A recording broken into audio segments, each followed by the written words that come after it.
19. The Years of Stagnation. Swarajists, No Changers, and Gandhiji.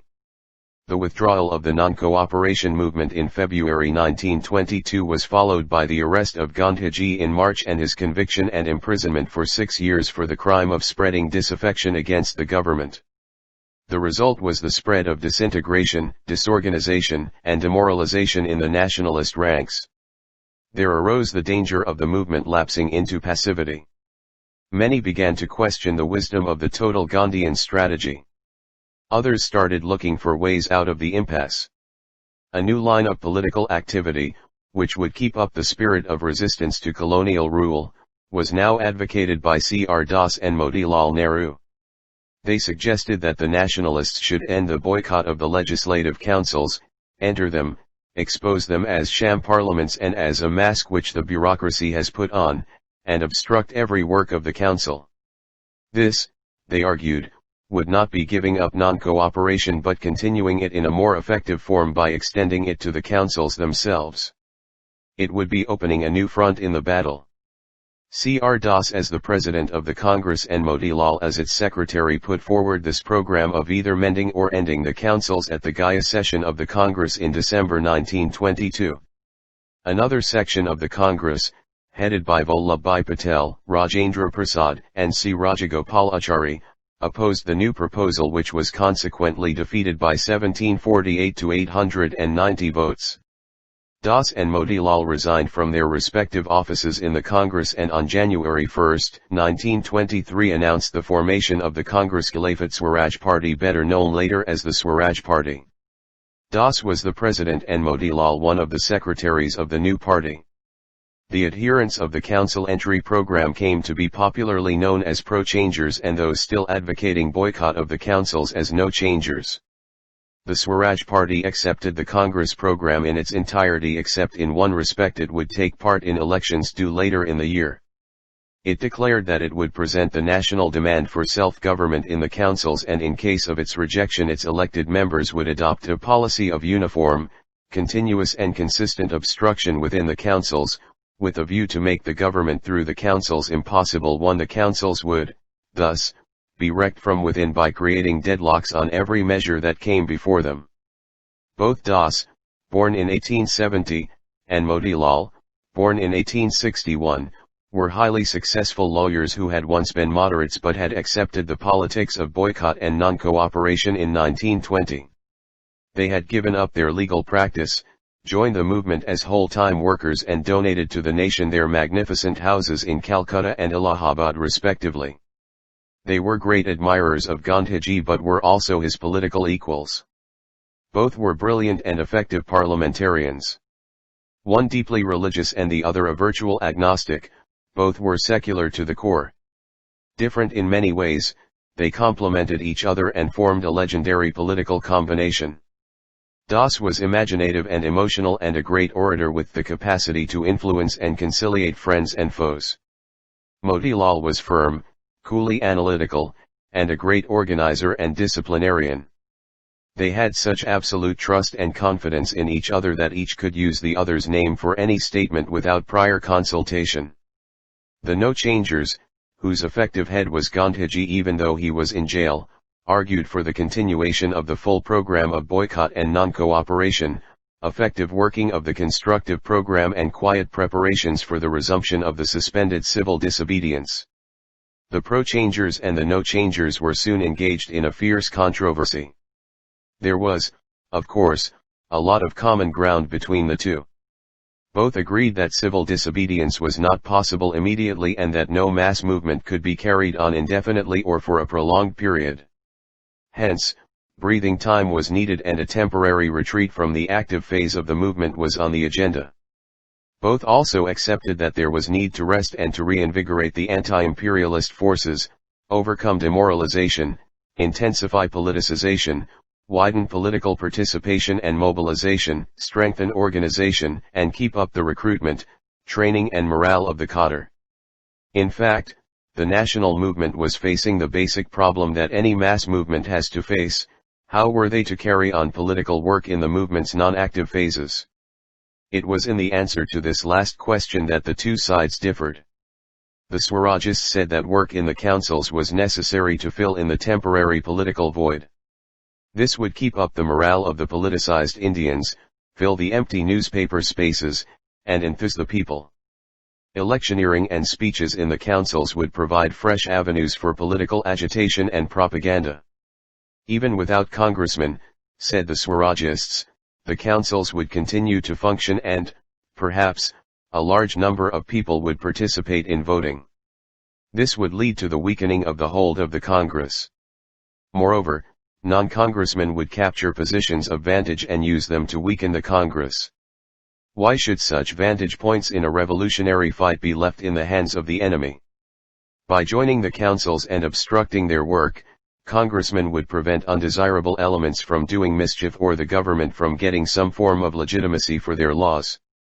In other words, the Swarajists claimed that they would transform the legislatures into arenas of political struggle and that their intention was not to use them, as the liberals desired, as organs for the gradual transformation of the colonial state, but to use them as the ground on which the struggle for the overthrow of the colonial state was to be carried out. The no-changers opposed council entry mainly on the ground that parliamentary work would lead to the neglect of constructive and other work among the masses, the loss of revolutionary zeal and political corruption. The legislators who would go into the councils with the aim of wrecking them would gradually give up the politics of obstruction, get sucked into the imperial constitutional framework, and start cooperating with the government on petty reforms and piecemeal legislation. Constructive work among the masses, on the other hand, would prepare them for the next round of civil disobedience. As the pro-changer no-changer clash developed, the atmosphere of dismay in nationalist ranks began to thicken, and they began to be haunted by the fear of the repetition of the disastrous split of 1907. Pressure began to develop on the leaders to put a check on their public bickerings. Both groups of leaders began to pull back from the brink and move towards mutual accommodation. This trend was helped by several factors. First, the need for unity was felt very strongly by all the congressmen. Secondly, not only the no-changers but also the Swarajists realized that however useful parliamentary work might be, the real sanctions which would compel the government to accept national demands would be forged only by a mass movement outside the legislatures, and this would need unity. Lastly, both groups of leaders fully accepted the essentiality of Gandhiji's leadership. Consequently, in a special session of the Congress held at Delhi in September 1923, the Congress suspended all propaganda against council entry and permitted congressmen to stand as candidates and exercise their franchise in forthcoming elections. Gandhiji was released from jail on February 5, 1924 on health grounds. He was completely opposed to council entry as also to the obstruction of work in the councils, which he believed was inconsistent with nonviolent non-cooperation. Once again a split in the Congress loomed on the horizon. The government very much hoped for and banked on such a split. When releasing the Mahatma, the Bombay government had suggested that he would denounce the Swarajists for their defection from the pure principle of non-cooperation, and thus considerably reduce in legislatures their power for harm too. Similarly, reading, the Viceroy, told the Secretary of State for India, on June 6, 1924, the probability of a split between Swarajists and Gandhiji is increasing. Munier, the Swarajist leader from the central provinces, adds that the Swarajists are now driven to concentrating all their energy on breaking Gandhiji's hold on the Congress 3. But Gandhiji did not oblige. Step by step, he moved towards an accommodation with the Swarajists. In fact, his approach towards the Swarajists at this stage brings out some of the basic features of his political style, especially when dealing with co-workers with whom he differed, and is, therefore, worth discussing, however briefly. Gandhiji's starting point was the fact that even when opposing the Swarajist leaders he had full trust in their bona fides. He described them as the most valued and respected leaders and as persons who have made great sacrifices in the cause of the country and who yield to no one in their love of freedom of the motherland. For moreover, he and Das and Motilal Nehru throughout maintained warm personal relations based on mutual respect and regard. Immediately after his release, Gandhiji refused to publicly comment on council entry till he had discussions with the Swarajist leaders. Even after meeting them, while he continued to believe in the futility and even harmful character of the Swarajists program, he remained convinced that public opposition to the settled fact of council entry would be counterproductive. The courageous and uncompromising manner in which the Swarajists had functioned in the councils convinced Gandhiji that, however politically wrong, they were certainly not becoming a limb of imperial administration. To the contrary, he noted, they have shown determination, grit, discipline, and cohesion and have not feared to carry their policy to the point of defiance. Once assume the desirability of entering councils and it must be admitted that they have introduced a new spirit into the Indian legislatures. 5. Gandhiji was also pained by the bickerings in the worst of taste among the proponents of the two schools. As he wrote in April 1924, even the changers and the no-changers have flung mud against one another. Each has claimed the monopoly of truth and, with an ignorant certainty of conviction, sworn at the other for his helpless stupidity. 6. He was very keen to end such mudslinging. In any case, felt Gandhiji, council entry had already occurred and now to withdraw would be disastrous and would be misunderstood by the government and the people as a rout and weakness. 7. This would further embolden the government in its autocratic behavior and repressive policy and add to the state of political depression among the people.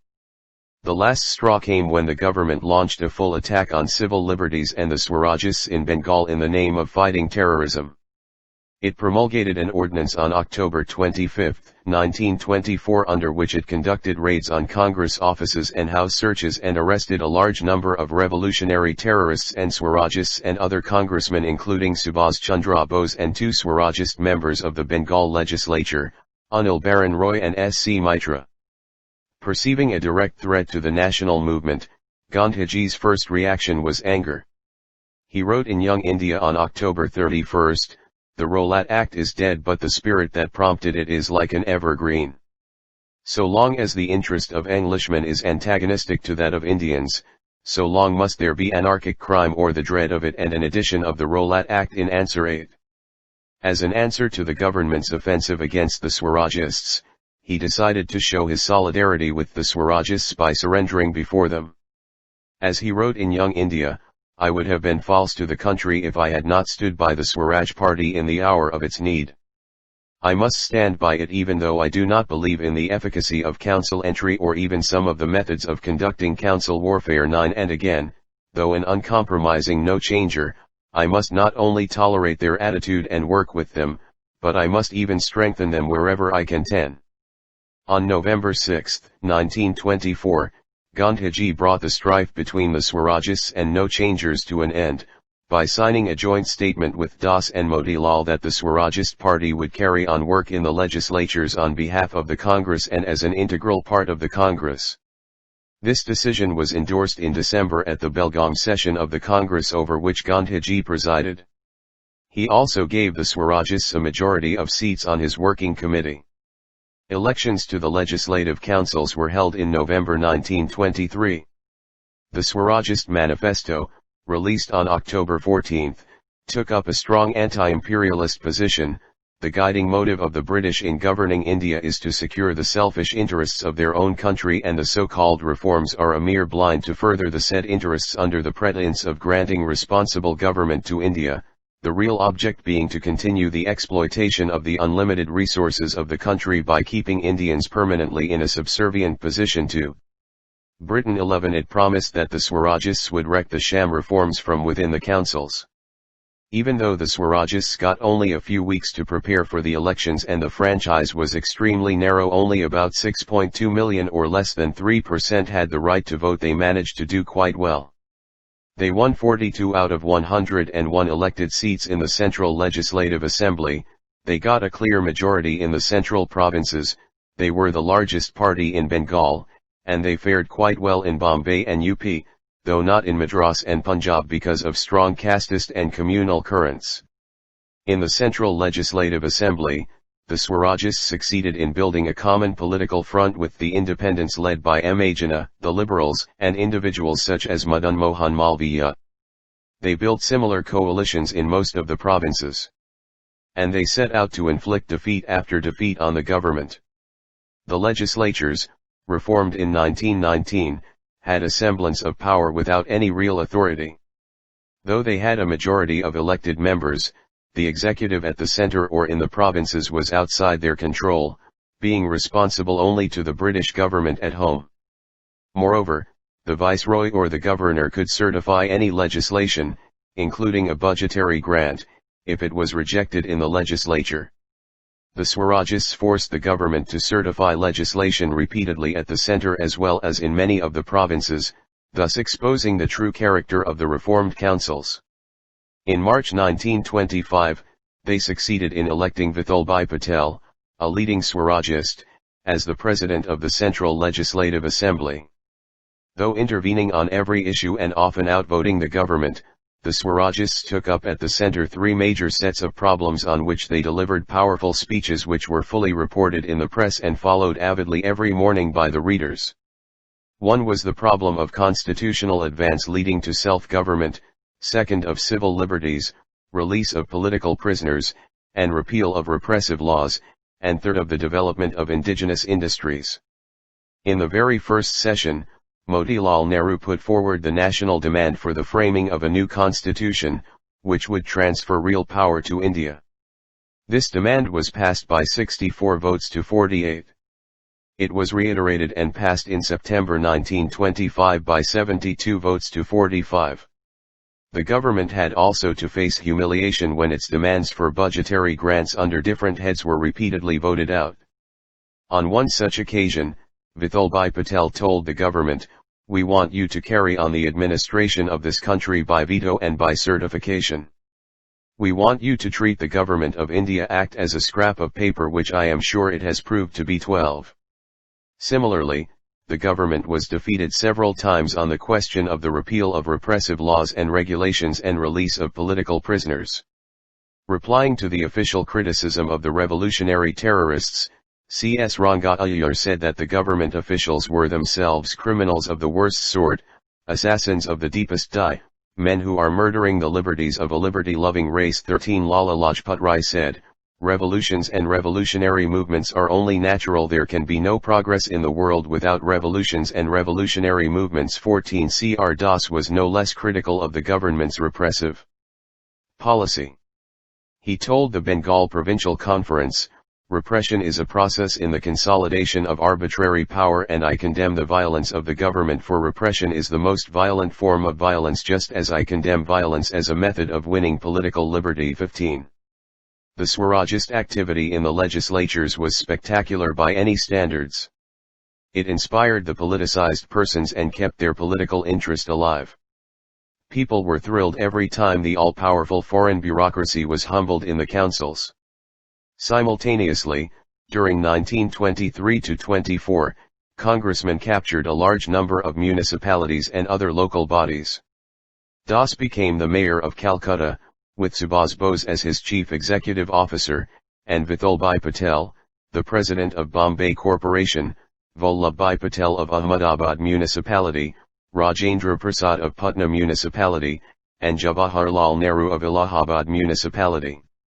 The no-changers actively joined in these ventures since they believed that local bodies could be used to promote the constructive program. Despite their circumscribed powers, many of the municipalities and district boards, headed by a galaxy of leaders, set out to raise, however little, the quality of life of the people. They did excellent work in the fields of education, sanitation, health, anti-untouchability, and Khadi promotion, won the admiration of friend and foe, and quite often aroused popular enthusiasm. The Swarajists suffered a major loss when C.R. Das died on June 16, 1925. Even more serious were a few other political developments. In the absence of a mass movement, communalism raised its ugly head and the political frustrations of the people began to find expression in communal riots. Actively encouraged by the colonial authorities, the communalists of all hues found a fertile field for their activities. Its preoccupation with parliamentary politics also started telling on the internal cohesion of the Swaraj Party. For one, the limits of politics of obstruction were soon reached. Having repeatedly outvoted the government and forced it to certify its legislation, there was no way of going further inside the legislatures and escalating the politics of confrontation. This could be done only by a mass movement outside. But the Swarajists lacked any policy of coordinating their militant work in the legislatures with mass political work outside. In fact, they relied almost wholly on newspaper reporting. The Swarajists also could not carry their coalition partners forever and in every respect, for the latter did not believe in the Swarajists' tactic of uniform, continuous and consistent obstruction. The logic of coalition politics soon began to pull back the Swarajists from militant obstructionism. Some of the Swarajist legislators could also not resist the pulls of parliamentary perquisites and positions of status and patronage. The government's policy of creating dissension among the nationalists by trying to separate the Swarajists from the liberals, militant Swarajists from the more moderate Swarajists, and Hindus from Muslims began to bear fruit. In Bengal, the majority in the Swaraj Party failed to support the tenant's cause against the zamindars and, thereby, lost the support of its pro-tenant, mostly Muslim, members. Nor could the Swaraj Party avoid the intrusion of communal discord in its own ranks. Very soon, a group of responsivists arose in the party who wanted to work the reforms and to hold office wherever possible. The responsivists joined the government in the central provinces. Their ranks were soon swelled by N.C. Kelkar, M.R. Jaikar, and other leaders.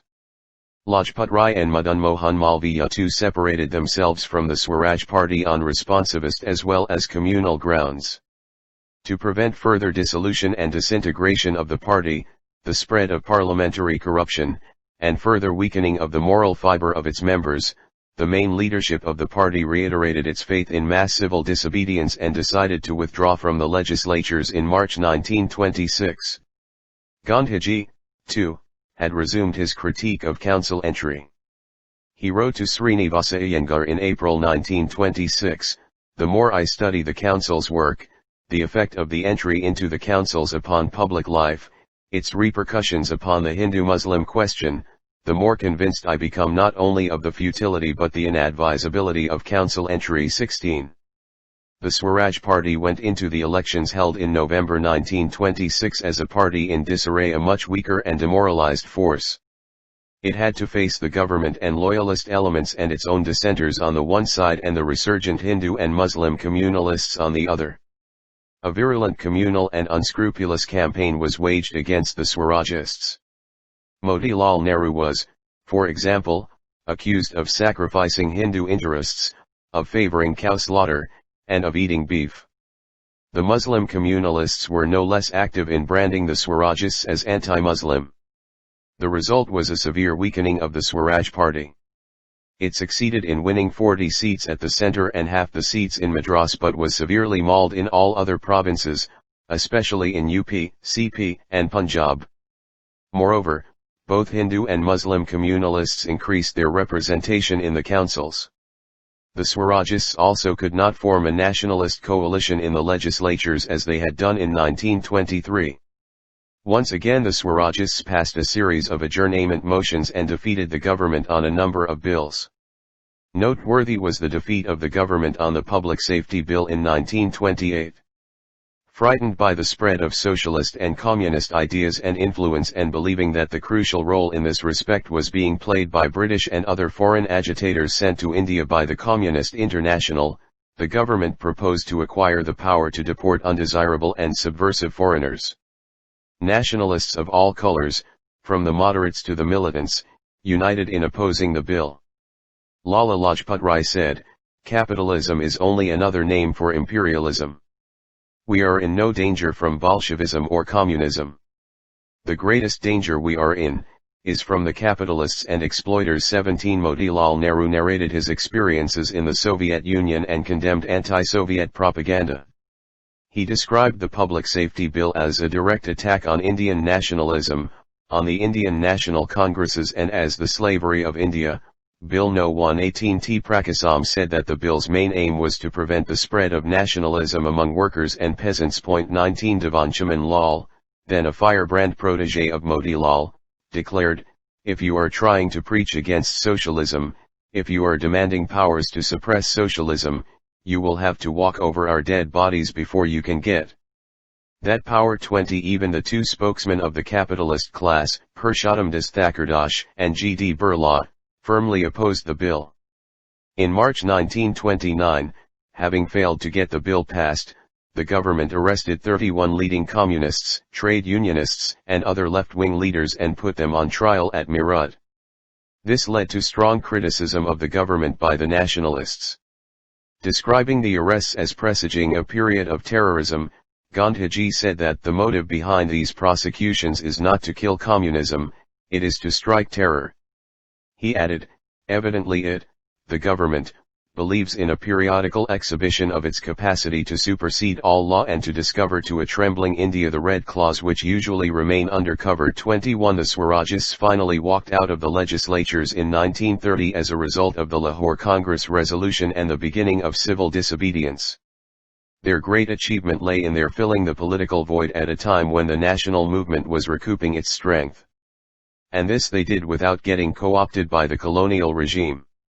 As Motilal Nehru wrote to his son, "We have stood firm." While some in their ranks fell by the wayside as was inevitable in the parliamentary framework, the overwhelming majority proved their mettle and stood their ground. They worked in the legislatures in an orderly, disciplined manner and withdrew from them whenever the call came. Above all, they showed that it was possible to use the legislatures in a creative manner even as they promoted the politics of self-reliant anti-imperialism. They also successfully exposed the hollowness of the Reform Act of 1919 and showed the people that India was being ruled by lawless laws.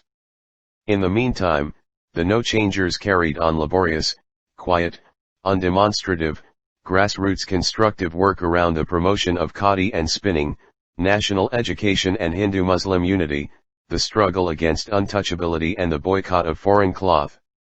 This work was symbolized by hundreds of ashrams that came up all over the country where political cadres got practical training in khadi work and work among the lower castes and tribal people.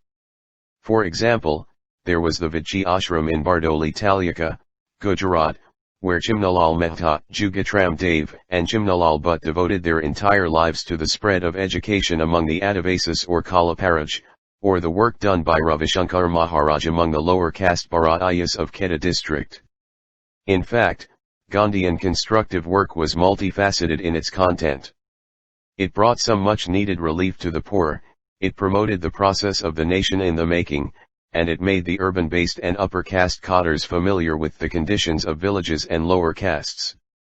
It provided Congress political workers or cadres continuous and effective work in the passive phases of the national movement, helped build their bonds with those sections of the masses who were hitherto untouched by politics, and developed their organizing capacity and self-reliance. It filled the rural masses with a new hope and increased Congress influence among them.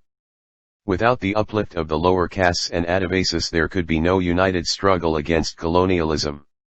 The boycott of foreign cloth was a stroke of genius which demonstrated to rulers and the world the Indian people's determination to be free. National schools and colleges trained young men in an alternative, non-colonial ideological framework. A large number of young men and women who dropped out in 1920–21 went back to the officially recognized educational institutions, but many often became whole-time cadres of the movement. As a whole, constructive work was a major channel for the recruitment of the soldiers of freedom and their political training, as also for the choosing and testing of their officers and leaders. Constructive workers were to act as the steel frame of the nationalist movement in its active satyagraha phase. It was, therefore, not accidental that Khadi Bandar workers, students, and teachers of national schools and colleges, and Gandhian ashrams inmates served as the backbone of the civil disobedience movements both as organizers and as active satyagrahis. The years 1922–27 were a period of contradictory developments. While the Swarajists and Gandhian constructive workers were quite active in their own separate ways, there simultaneously prevailed virulent factionalism and indiscipline in both the camps. By 1927, on the whole, an atmosphere of apathy and frustration had begun to prevail. Gandhiji wrote in May 1927, "My only hope therefore lies in prayer and answer to prayer." 22. But underneath, after years of rest and recoupment, the forces of nationalism were again getting ready to enter a period of active struggle. This became evident in the rise of youth power and the national response to the Simon Commission.